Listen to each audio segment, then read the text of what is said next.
खान साहब मुल्क के वजीर आजम बने हैं, भारत पाकिस्तान के खिलाफ ज्यादा साजिशों में मसरूफ हो गया है। कभी जाली सर्जिकल स्ट्राइक्स के जरिए पाकिस्तान को दबाने की कोशिश करता है, कभी खुद साख्ता पुलवामा हमला करके पाकिस्तान को दहशतगर्द रियासत साबित करने पर तुला रहता है। वज़ीर आज़म इमरान खान और वज़ीर ख़ारजा शाह महमूद कुरैशी बार बार ये कहते हैं, और आप सुनते होंगे, कि जी भारत पाकिस्तान पर दोबारा जाली सर्जिकल स्ट्राइक वाली कहानी दोहरा सकता है। अब नाज़रीन गौर तरफ बात यहाँ पे क्या है, गौर कीजिएगा कि हिंदुस्तान को पाकिस्तान से किस चीज़ का खतरा है। शायद उन्हें वज़ीर आज़म इमरान खान साहब की ये जो एंटी इंडियन पॉलिसी है, एंटी इंडियन पॉलिसी, इससे खतरा लाहक है, इसलिए भारत को पाकिस्तान खटक रहा है। इससे पहले नवाज शरीफ साहब मुल्क के वज़ीर आज़म थे और उस वक्त भी भारतीय कार्रवाइयाँ जारी थी, लेकिन उनका मकसद कुछ और था। ये मकसद क्या था, ये भी एक खुला राज है, एक ऐसा राज जिसको नवाज शरीफ के दौर में वही लोग फाश कर रहे थे जो आज नवाज शरीफ के हलीफ यानी सियासी दोस्त बन गए हैं मुफाद के लिए। अब राज की ये बात अगर आपको याद नहीं है तो मैं आपको ज़रा याद करवा देती हूँ, सुनिएगा। भारत के पाकिस्तान से ताल्लुकात तो कशीदा थे ही, लेकिन नवाज शरीफ से नहीं थे। गौर कीजिए, पाकिस्तान से ताल्लुकात कशीदा थे भारत के, लेकिन नवाज शरीफ से नहीं थे। इसकी वजह नवाज शरीफ का भारत को लेकर नरम रवैया था, जो किसी से ढका छुपा नहीं, सबको पता है।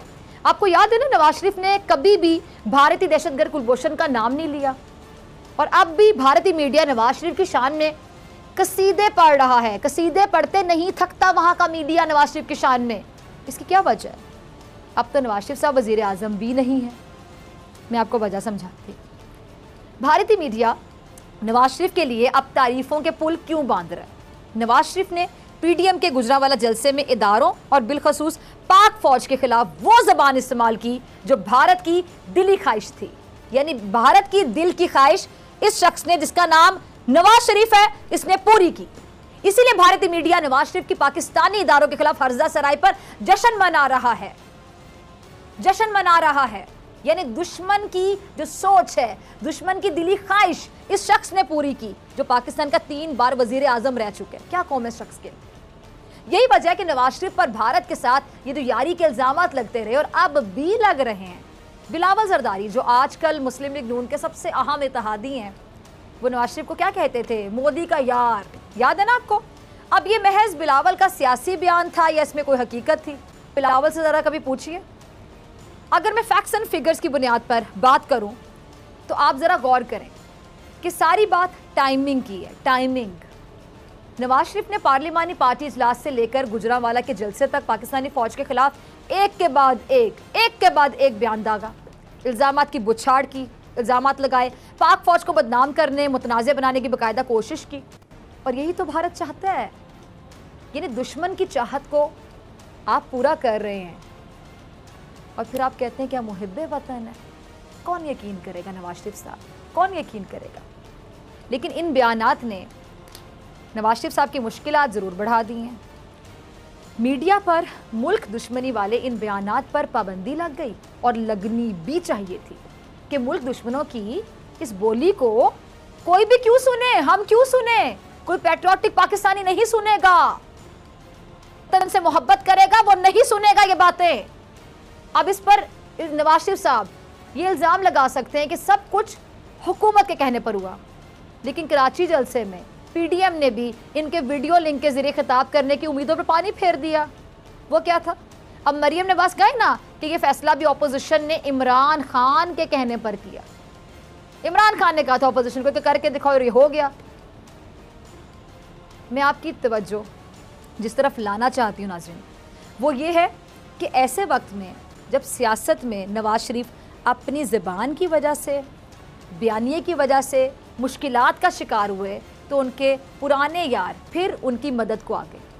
आप गौर करें कि पार्लिमानी पार्टी इजलास में नवाज शरीफ के खिताब के बाद दहशतगर्दी फिर शुरू हो गई। सुबह बलोचिस्तान और खैबर पख्तूनख्वा में सिक्योरिटी फोर्सेस पर हमला हो जाता है। ये गौर कीजिएगा मेरी बातों पर।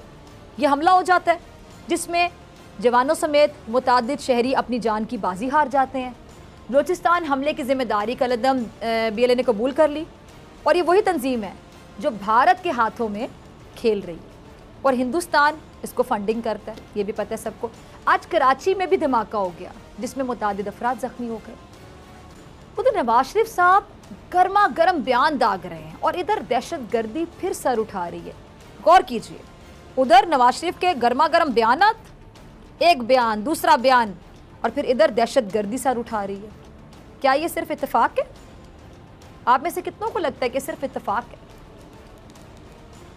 मैं इस बारे में वसूख से कुछ नहीं कह सकती, लेकिन माजी के वाकयात गवाह हैं। और नवाज शरीफ के दौर की ऑपोजिशन का दावा भी था कि जब नवाज शरीफ मुश्किल में होते हैं, भारत पाकिस्तान में कोई ना कोई कार्रवाई करता है। रिकॉल करें, आप सब कुछ रिकॉल करें, सब समझ जाएंगे।